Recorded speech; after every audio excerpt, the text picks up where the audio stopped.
மனிதர் இவ்வளவு தூரம் வேட்டையாடப்படுகிறார்.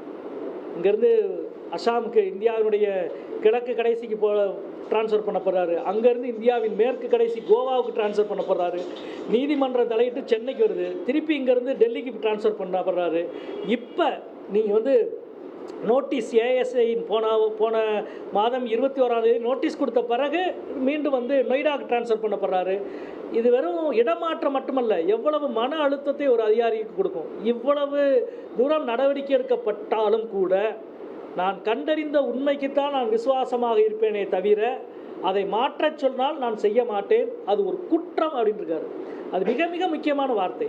அந்த கருத்து எங்கேருந்து வருது?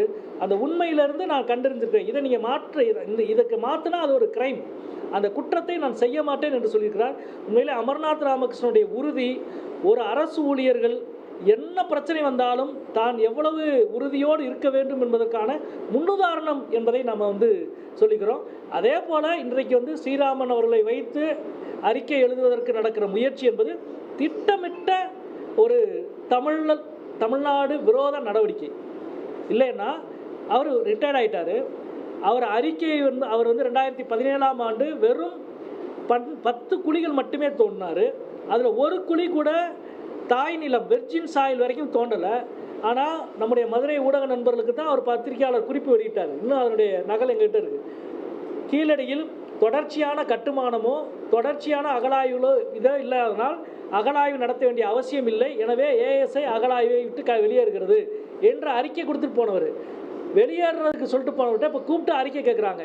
ஏன்னா இந்த அமர்நாத் ராமகிருஷ்ணனுடைய அறிக்கையில் இருக்கிற பிரச்சனையாக அவர்கள் கருதுவது கீழடி நாகரீகம் என்பது கிமு 8ஆம் நூற்றாண்டு துவங்கி 5ஆம் நூற்றாண்டு வரை என்ற துவக்க காலத்தை கொண்டுள்ளது என்பதுதான் கீழடி அமர்நாத் ராமகிருஷ்ணனுடைய அறிக்கையினுடைய கூற்று.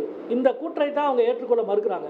இதை ஏற்றுக்கிட்டால் வட இந்தியாவில் இருக்கிற முதல் நகர நாகரீகத்திற்கு முன்னால் இது வந்தது. அப்படின்னா நகர நாகரீகமே தென்னிந்தியாவில் தான் உருவாச்சா என்ற கேள்வி உருவாகுது அவங்களுக்கு. எனவே அதை நிராகரிக்கிறாங்க.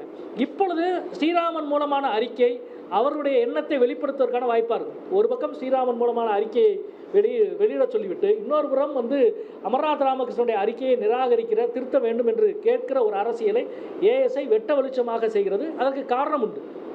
பாஜக அரசு பொருளாதார ரீதியாக ஊழல் ரீதியாக மற்ற எல்லா விஷயத்திலும் சமரசம் செய்து கொள்ளும். அவருடைய தத்துவார்த்த நிலையில் அவர்கள் உறுதியாக இருப்பார்கள்.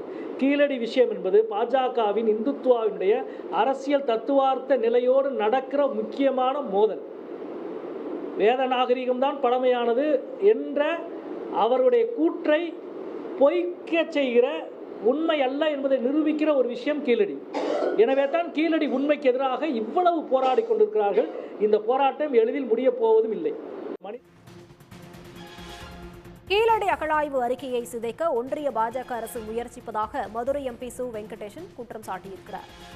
உடனுக்குடன் செய்திகளை தெரிந்து கொள்ள சன் நியூஸ் பெல் ஐகானை கிளிக் பண்ணுங்க.